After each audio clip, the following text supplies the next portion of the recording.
Bonjour à toutes, bonjour à tous, c'est Julien, cofondateur de Medica. J'espère que vous allez bien et nous allons voir dans cette vidéo comment utiliser la toute nouvelle fonctionnalité de bibliothèque d'exercices. Nous allons voir comment créer votre propre exercice de A à Z et nous allons voir comment réutiliser cet exercice, que ce soit dans le suivi patient ou que ce soit à l'envoi via l'espace médico sécurisé du patient. Donc pour ce faire, nous allons nous rendre dans la fonctionnalité bibliothèque que vous trouvez maintenant entre la fonctionnalité patient et la fonctionnalité facturation. Et vous avez juste à accéder à vos exercices via l'onglet Mes exercices. Une fois sur vos exercices, vous avez deux possibilités. Vous visualisez vos propres exercices ou visualiser les exercices de Medica. Alors pour l'instant, il n'y en a pas encore. Ça va être des exercices qu'on va implémenter vis-à-vis de votre profession, que vous allez pouvoir réutiliser totalement ou partiellement. Une fois que vous êtes sur vos exercices, vous avez la possibilité de les rechercher, vous avez la possibilité de les visualiser, de les modifier, de les télécharger en PDF. Vous avez une petite boîte d'action ici qu'on verra en fin de vidéo qui vous servira justement à envoyer vos exercices ou à les utiliser dans un suivi patient. Et vous avez la possibilité de catégoriser vos exercices. On va voir l'intérêt juste après. Pour créer votre propre exercice, vous avez à accéder juste au petit bouton qui est juste ici, du coup, créer un exercice. Quand vous allez ouvrir la création de votre exercice, vous allez avoir cette petite boîte d'action. On va vous demander votre nom d'exercice. Donc ici, je vais mettre exercice de test. Vous avez la possibilité de rajouter une durée qui n'est pas obligatoire, donc je peux l'enlever. Mais ça peut être pas mal de la mettre dans le sens où ça peut donner une indication de durée à votre patient si jamais vous l'envoyez à réaliser sur son espace médical. Vous avez également la possibilité d'incorporer votre propre image de couverture pour votre exercice, ou vous avez la possibilité d'utiliser une des images que vous avez dans la banque d'images qu'on vous propose. Donc par exemple, on va mettre respiration qui est symbolisée par cette image. Et on va mettre un potentiel bénéfice d'exercice. Donc ici, on va mettre par exemple anti-stress. Une fois que j'ai validé cette en-tête, vous allez utiliser les éléments que vous voyez sur votre gauche juste ici. Donc les éléments proposés dans l'exercice, ce sont les étapes, le texte explicatif qui va vous servir à expliquer tout simplement les étapes à faire. Et vous avez également la possibilité d'incorporer une vidéo YouTube et une ou plusieurs images pour illustrer votre exercice. Donc par exemple, on va prendre une étape d'exercice avec le titre consigne, 2 points. Je vais mettre juste en dessous un texte explicatif. Donc moi, pour l'exemple, je vais prendre un lorem ipsum qui est un texte en latin. Ici, je peux styliser mon texte comme je veux. Donc j'ai la possibilité de mettre des parties plus grandes, je peux mettre du gras, je peux mettre des textes en souligné, je peux mettre de la couleur, je peux faire vraiment ce que je veux.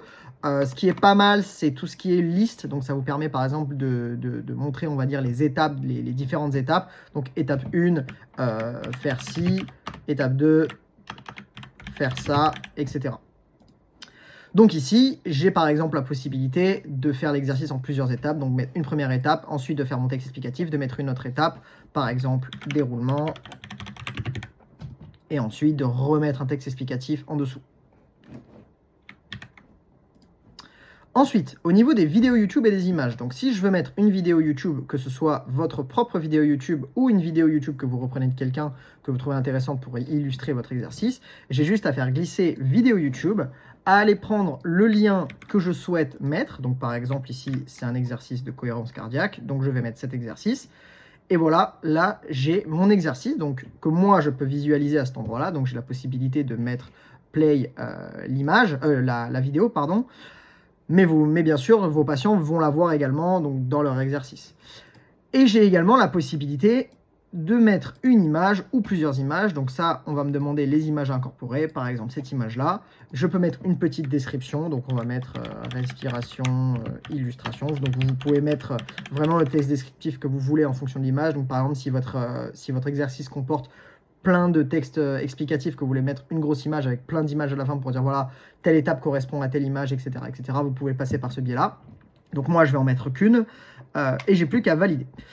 Ensuite, on a la fin de l'exercice. Donc la fin de l'exercice, c'est deux petites choses. Ça va être une question que vous avez la possibilité de poser à la fin de votre exercice. Donc ça peut être par exemple, est-ce que vous avez un commentaire à faire? Est-ce que vous avez est-ce que ça s'est bien passé? Vraiment, ça c'est vous qui décidez. Donc par défaut, on demande un commentaire sur l'exercice. Bien sûr, vous pouvez le modifier.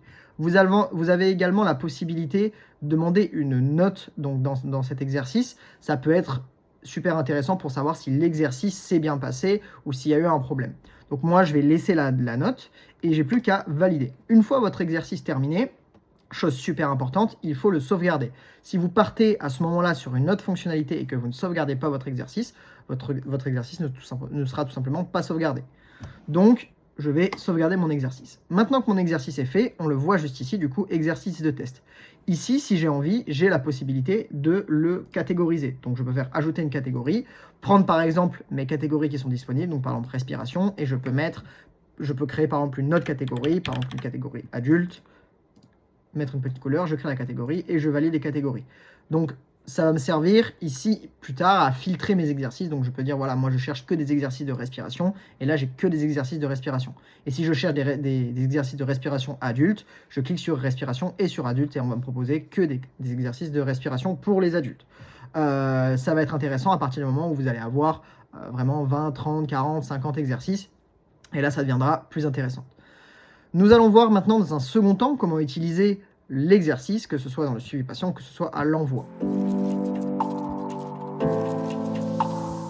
La première possibilité pour utiliser votre exercice, ça va être d'utiliser cet exercice dans un suivi patient. L'intérêt, c'est de noter du coup sur la fiche d'un patient, sur un suivi, que vous avez bien réalisé cet exercice pendant une consultation par exemple. Donc la première possibilité, c'est de passer directement via la fonctionnalité bibliothèque, donc dans mes exercices. Juste ici, vous avez juste à sélectionner votre exercice que vous voulez et de cliquer sur « Utiliser dans le suivi d'un patient ». Si vous faites ça, vous cherchez le patient que vous voulez. Donc moi, je vais prendre le patient démonstration. Je vais cliquer dessus et mon exercice va s'ouvrir. Ici, j'ai plus qu'à visualiser l'exercice. J'ai la possibilité de mettre un commentaire sur l'exercice. Par exemple, l'exercice s'est bien déroulé. Et de mettre une petite note si j'ai envie. Donc par exemple, on va dire que l'exercice, il est noté à 4 sur 5. J'ai plus qu'à dire l'exercice est complété et on voit juste ici que l'exercice de test, du coup, a été effectué, donc bien le 11-12-2025 à 9h06 et que cet exercice est totalement confidentiel. Donc ça, c'est la première méthode. La deuxième méthode pour faire exactement la même chose, c'est de cliquer directement sur ajouter un élément quand vous êtes sur la fiche du coup du patient, de faire mes exercices, de choisir l'exercice que vous voulez et faire exactement pareil. Du coup, c'était parfait. Mettre votre note, que vous n'êtes pas obligé de mettre, bien entendu, et de faire l'exercice est complété. Et là, on va avoir exactement la même chose. Donc, voici les deux possibilités pour enregistrer l'exercice dans le suivi patient. Maintenant, si je veux envoyer mon exercice à faire remplir par mon patient directement via son espace médicaux, j'ai plusieurs possibilités. La première, c'est de me rendre dans la fonctionnalité bibliothèque directement dans mes exercices. Une fois que je suis là-dedans, je sélectionne l'exercice qui m'intéresse, du coup l'exercice de test, et je peux cliquer ici sur envoyer à un patient. J'ai plus qu'à rechercher le patient qui m'intéresse, donc démonstration test.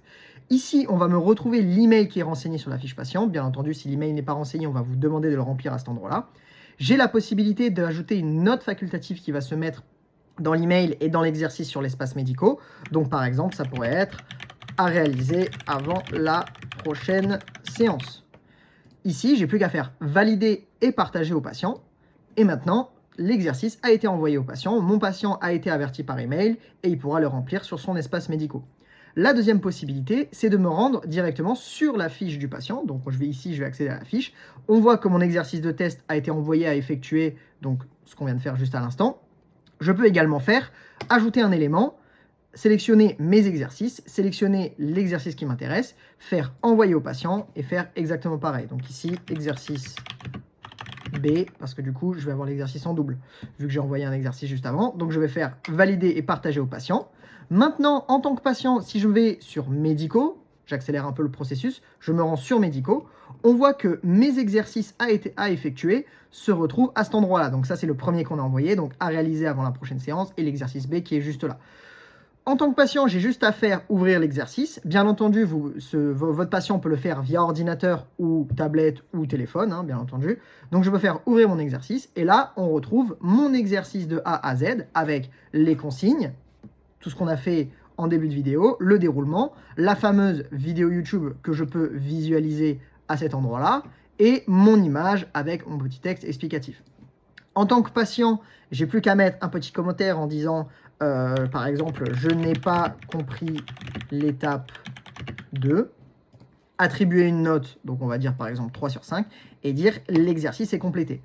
En tant que professionnel, je vais maintenant recevoir une notification en disant que mon patient démonstration test a bien complété l'exercice. Maintenant, si je retourne sur sa fiche, je vais rafraîchir la page, bien entendu, je vois que l'exercice de test a été effectué via Medico, donc on voit que ça provient de l'interface Medico du patient avec mon petit commentaire qui est juste là et ma note d'exercice qui est juste là. Voilà pour la fonctionnalité de bibliothèque d'exercices. J'espère que vous avez bien compris. Si jamais vous avez des questions, n'hésitez pas à nous faire un retour directement sur l'application Medica. Et je vous souhaite une très très bonne journée.